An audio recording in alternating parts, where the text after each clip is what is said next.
Greetings, beautiful people. I am Calvin with my amazing, beautiful wife, Helen. and welcome back to Couples Canvas episode number 3. Can y'all believe we're already episode number 3? I can see one day when we're at episode 1,000. Can you imagine that?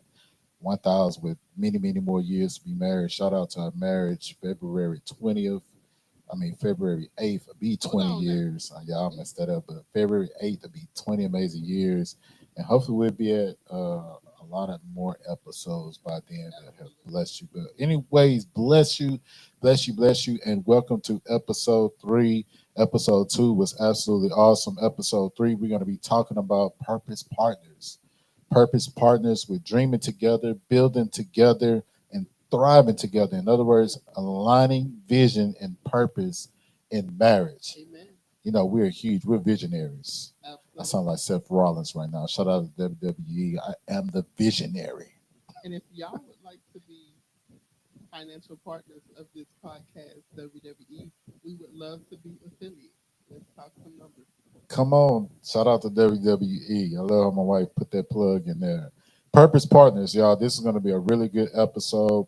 Purpose partners. Again, we're talking today about dreaming, building, and thriving together. Dreaming, building, and thriving together. And guess what? At the end of this particular podcast, we have a homework assignment for you. Yes. Yep, we got some homework. We to have do, a ladies and homework gentlemen. assignment for you that I believe will bless your marriage. Why is it important as we're getting ready to jump straight into this particular episode? Again, shout out to Couples Canvas, where our vision is mastering covenant marriage one conversation at a time. And if you wasn't with us last week, we talked about the gates, right?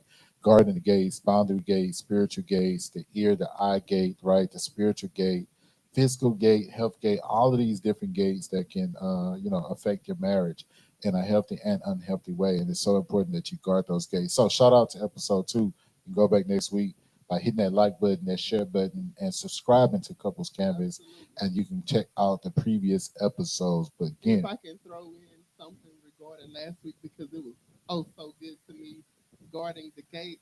Uh, Having a gate up is a form of protection, right?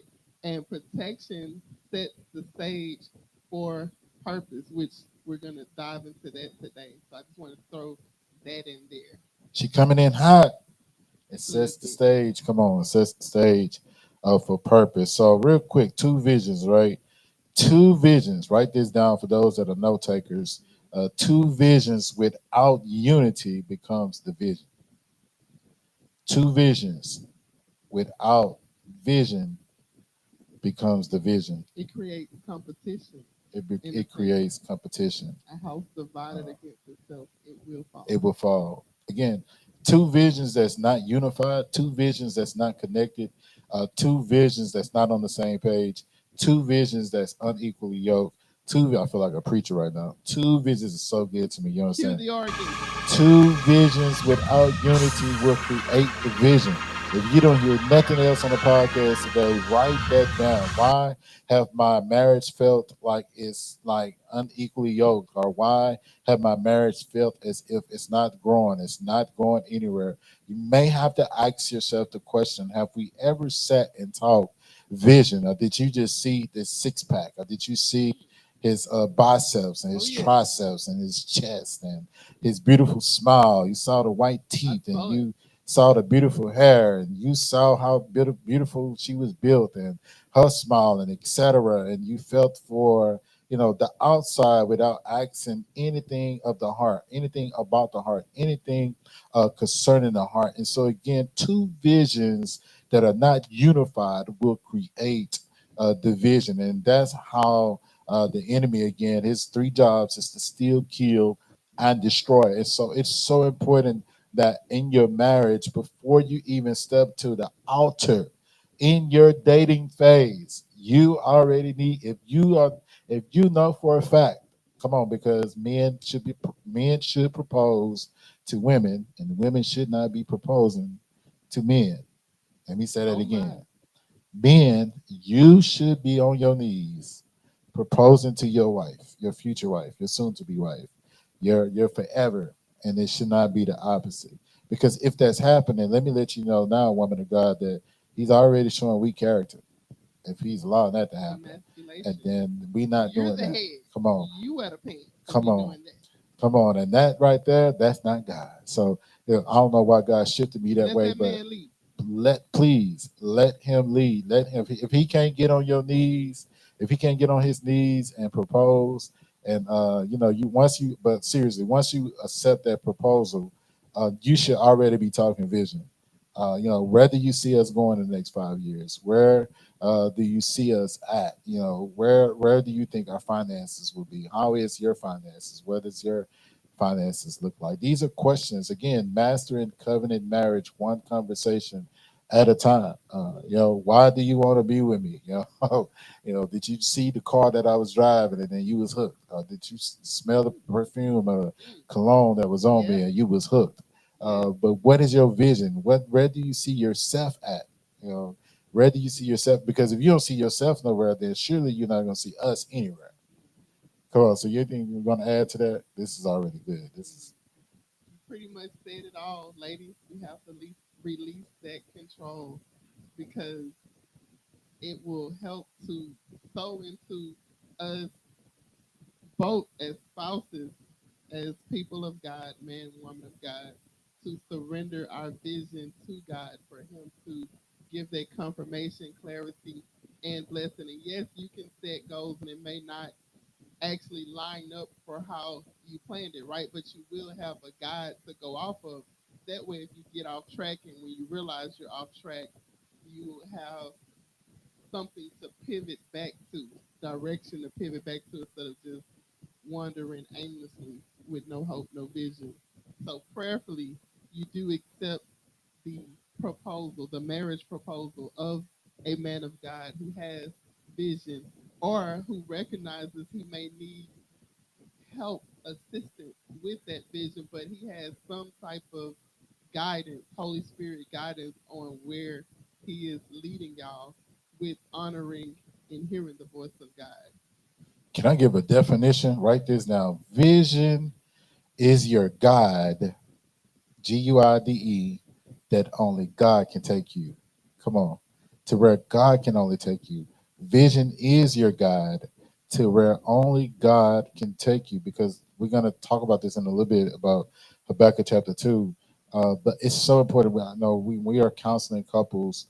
One of the first questions we ask is like, well, what is your vision for your marriage? And usually we get responses like, "Well, I like him. I like her." That's feelings.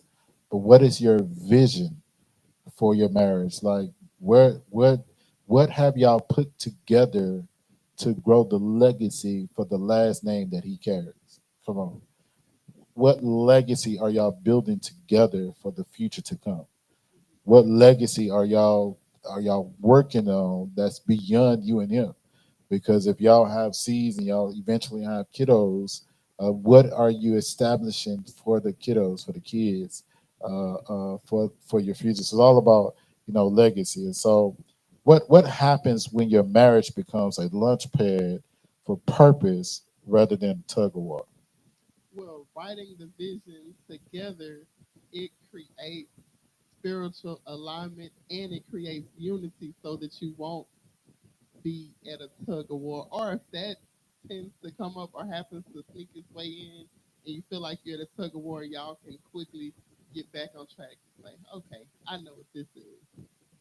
So she said something. She said marriage is or vision is when you come together.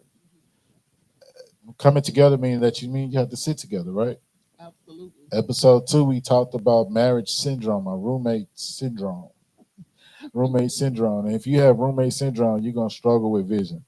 If you have roommate syndrome, you're gonna struggle with coming together to talk vision. And it's not really a concern of who's the breadwinner in the house. It's about the bread that's gonna come in the house from Yes, the sir. vision that was created in the house. Oh, that was good right there. Come on, from the vision that was created in the house. Because y'all came together and your helpmate that will help meet your needs because of the vision that is in your heart. Sharing with each other is what grows your marriage. Yeah. It's what keeps your marriage established. What keeps your marriage blessed. and highly favored. We talked about that. highly Come favored. on. And prayerfully speaking on vision together, prayerfully it will create intercession. It will give you, or it should give you, specific points of what to pray over. Because at the end of the day, regardless of what y'all are saying or putting out there, it's essential to take that back to God to get His blessing. Write this down. This is coming from the pastor. This is coming from Lady Helen. Helen, she said something. Vision creates intercession. Write that down. It's not in our notes. That was straight from the Holy Ghost right there. Vision create, and that's true. We are prayer snipers. If there's nothing else we do, we pray, we intercede, and I'm telling you, vision, it does. It creates intercession because when God gives you vision, or He gives you a blueprint, or He gives you foundation, in order to grow or establish or build that foundation, it's going to require prayer. It's going to require intercession. Things is not just going to happen and grow overnight.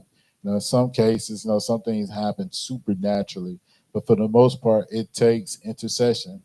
Intercession is quality time spent with God so that He can answer the desires of your heart. Because He is the chief shepherd, and He already knows what you want. But He's also the God that supplies your every need.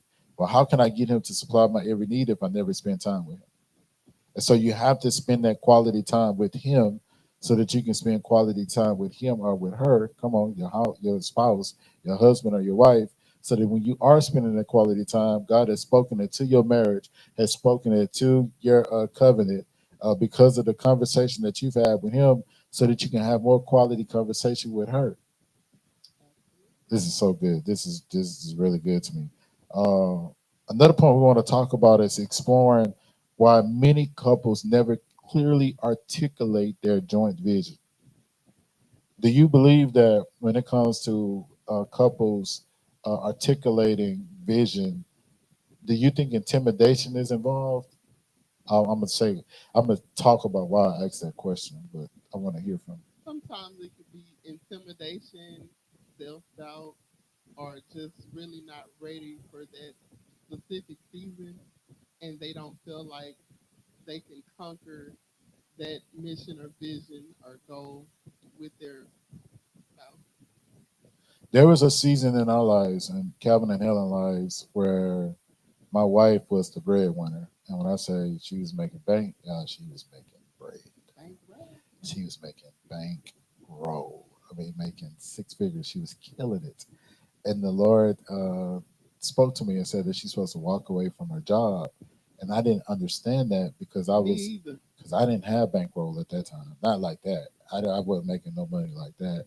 But I can honestly say here in on this episode, it's probably this breaking news, that there was a time I was intimidated because she was making so much money, and my fear was like, man, like, am I good enough? Like, do she look at me in a different way because I'm not making, what she's making, and I'm not bringing in what she's bringing in, and I share that from a heart perspective because I believe the reason why she stayed was not because I wasn't bringing in, the money that I desired to bring in, but because I never lacked vision, regardless of if I had it or I didn't have it. One thing I never lost was vision. My wife would tell you, like, I believe in writing the vision down and that it should manifest. It should come to Exactly. pass.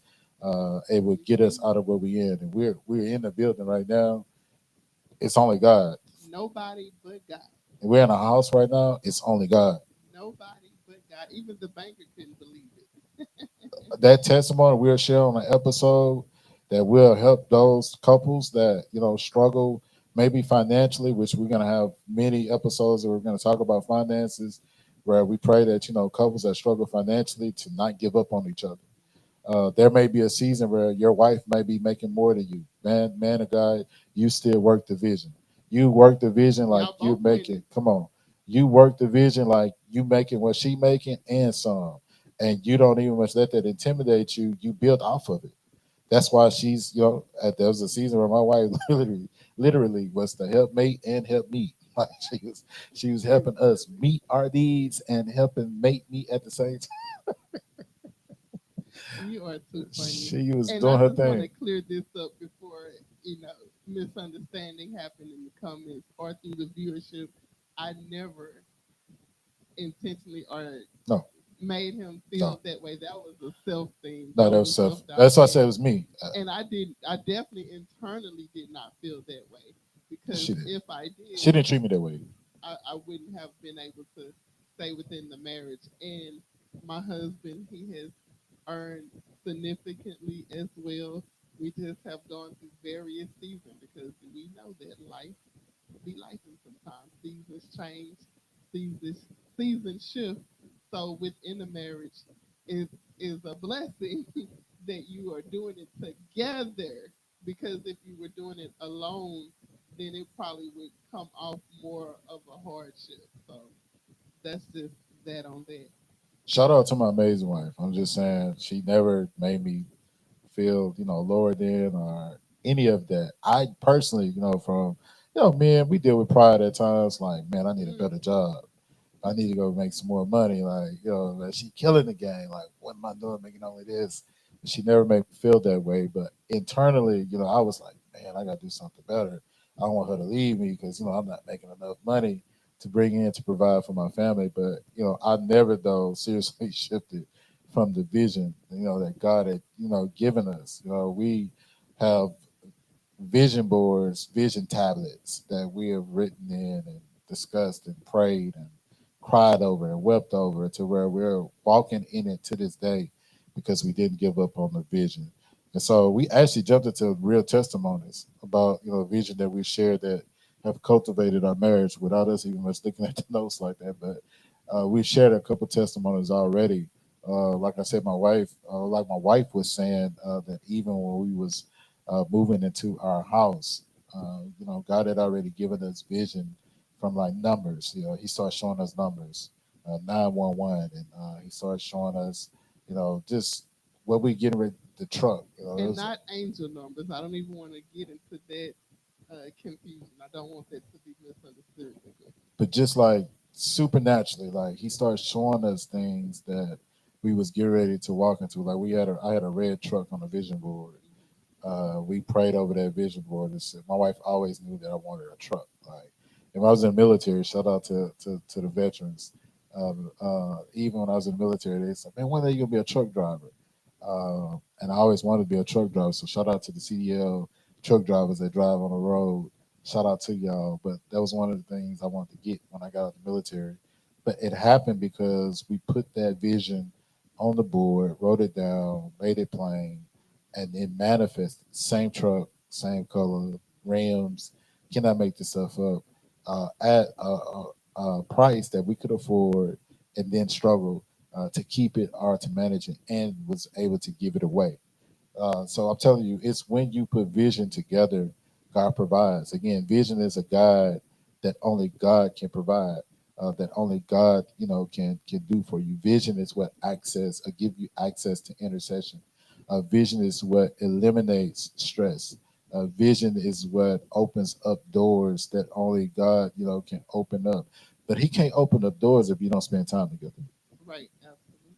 And so those date days, date afternoons, date nights that we was talking about on the last episode, use that time again, not to just talk about church and stuff like that, but to talk about where we going, like what is the next 5 years for us, and when you accomplish those 5 years, don't stay in those 5 years. Already be thinking about the next 5 years. Yes, and Uh, if I can throw this in here, don't overwhelm yourself with continually setting 5 year goals. Yes, of course, project and forecast for the future, but also throw in those short term goals like 3 months, 6 months, a year goal, and of course the 5 year goals because you want to also have preparation for where you are going as far as y'all's future together. But don't forget those short term goals as well. That's super important. Absolutely, absolutely. Again, a biblical reference for this particular episode, of course, is Habakkuk chapter 2, verse 2, one of my favorite scriptures in the Bible. Verse 2 and verse 3, actually, where it says, write the vision, make it plain. Verse 3 says, though it tarry, wait Wait for for it it. shall not be delayed. You cannot give up on the vision that God has given you.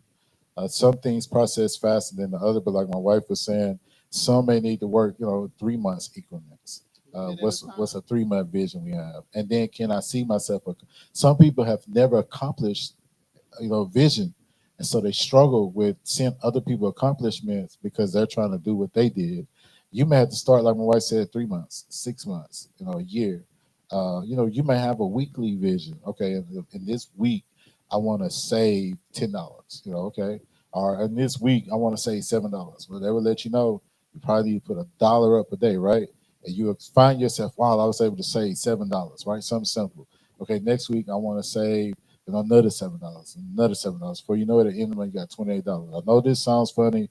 It may sound strange. It might sound crazy, but you got to Might sound start. small. Yes, you have to start somewhere so that your faith increase and where you believe that your marriage is going to go. And your marriage can only go places with what your heart, what your heart commits to, what your heart is connected to. That's why we talked about those gates, the eye gates, the ear gates.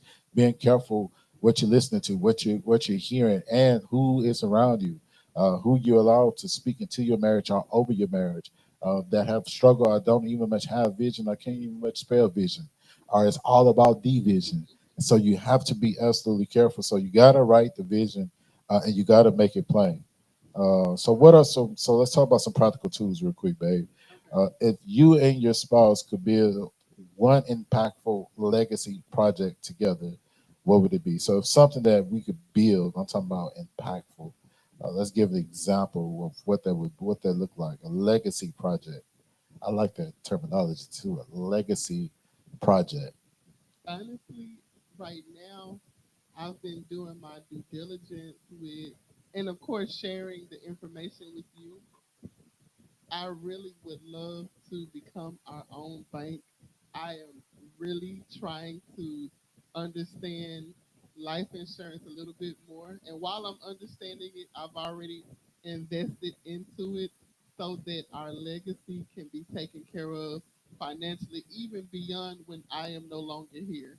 You are no longer here. I pray that our children pick up that mantle and make it even better, even more. And of course, life insurance is not just for when someone becomes deceased, but there are life insurance options that you can utilize while you're here on this earth to multiply it and utilize it for investments to sow into your legacy. So I definitely would love to experience us having many lucrative portfolios here on earth before we leave so that we can not only be a blessing to our legacy, to our family, but to the community that we grew up in. I think that is a big flex to be able to go back and buy up the block, buy up some land, and also show the youth and young adults and also mature adults who are ready, willing, and able to learn regardless of how far they may feel behind on that particular project. So that is something that I am doing my due diligence with working on because we were just not taught those things growing up. So trying to catch up for sure. But I got some skin in the game. Got some skin in the game. I was listening to, watching and listening to an IG the other day of Jay Prince, and he had this vision of this property that he wanted, Hmm. and the property was 1,000 acres, 1,000 acres out here in Nice. Houston, and but he wrote a vision down about obtaining this property, and he would drive that property daily, and he said he would just talk to God about one day owning this property, and so he was giving a testimony of how they wanted like 1 million or something for the property. Now we're talking about $1 million for a hundred thousand, a a hundred thousand, acres, a a thousand thousand acres. acres. Yeah, My God, which is crazy. let's pull together and get this property. And look, if I'm telling the story right, he ended up giving the church. Shout out to his church, Church Without Walls. He ended up blessing that church with that $1 million. And he was the story behind it was you can't beat God's giving, no matter how hard you Absolutely. try. He gave the church $1 million so that they could build a legacy project that he believed in, and when he did that, somebody in return ended up blessing him. He said quadruple with what he gave the church for their legacy Come project. on. and now he's sitting on 1,000 acres that's not only bought, but it's paid off. So he Paid in has a full. 1,000 acres that's paid off because he sold it to somebody else's legacy project. I shared the testimony to share to say to the audience that's listening, like, what are you investing into the legacy that God has already established for you? You, and I say that because you got to believe that eventually it's your season to walk into your Goshen. But when you walk into your Goshen, are you prepared for the harvest? In order for you to be prepared for the harvest for the Goshen that God has for you, there are seeds that you got to plant now. Why am I talking about seeds? Seed that I'm asking for right now is to hit that like button, hit that share button, and subscribe to Couples Canvas. We believe that one day this particular platform is going to be on stages across America where we'll be able to sow into other people's marriages and share stories of a wife and a husband that's still in their 40s, that's been married almost 20 years now, four amazing kids, testimonies after testimonies that started with writing the vision and making it plain. And so the homework assignment that we was talking about at the beginning of this, because we ain't forgot about your homework assignment, Mhm. is to set aside one night this week to create a 5 year couples vision board. A 5 year couples vision board. Now, you can moderate that or modify that particular board. It may be a 1 year, 2 year, 3 year. Just start somewhere. Start somewhere. Get your vision board out. Sit your wife down. Tell your wife, I don't want to eat nothing tonight. I want to work on this vision board. Surprise her. Go to Walmart, go to the dollar store, get you a vision board, get you some crayons, get you some markers, and say, we're going to sit down and we're going to work on what we're getting ready to come out of. We're going to work on what we're getting ready to walk into. Come on. We're going to work on what we believe God is getting ready to take us. We're getting ready to move from this apartment into a house, but we got to write it down. We getting ready to pay this vehicle off because I want to see you in this vehicle. Come on, write it down. We getting ready to establish this insurance policy because we're not going to get ready to beg for nothing. Write it down. We get ready to travel here and there, but we got to write this plan down so that we can put in action. The vision is wrote down so that you can put into action of what you declare that you're getting ready to walk into. Write it down. Their homework assignment is to get that vision board and to write it down, to declare it with your spouse, with your rib. Anything on that, babe? I just want to encourage you to definitely do the assignment. Start from somewhere. That is the goal. That is the key. Even when you were speaking on the dollar a day thing and how it may end up being $28 to $31 for that particular month. The point of it is, even though that goal may seem small, it is to start to be consistent and it builds discipline. And over time, you would look at that $28. The $28 would have turned into $56. $56 on down the line will turn into $100, $1,000, 5 figures, 6 figures. Just build the discipline and consistency. And you look back and say, wow, all of this started from $28. Do not despise small beginnings, right? Purpose partnership, it does not happen overnight, but the point is to come together on agreement, on one accord, believing God for a thing or things, not just for um, your building or whatever, but for him to get the glory out of it, and he would do the multiplication. As I stated, it doesn't happen overnight, but it is cultivated through prayer. It is cultivated through patience. Come on, fruit of the spirit, and it is cultivated through purpose. When you and your partner, when y'all get together on one accord, your marriage becomes a home headquarters for kingdom impact. Home headquarters for Kingdom Impact. Remember, couples canvas, marriage mastering marriage conversation, covenant conversations, covenant marriage, one conversation at a time. You got to master those conversations, Amen. right? Mastering covenant marriage, one conversation at a time. As Starts with one always, conversation. we know that it's been a blessed day, a highly favored day. Episode 3 is on and popping. I hope that you understand the purpose and the purpose behind your marriage and that you have vision that comes with your marriage. And as always, know that my wife and I, We absolutely love you, and there's nothing that you can do about it. Join us next week for episode 4. God bless you. Oh yeah, a handshake. We got it this week, y'all. Yeah. Bless you.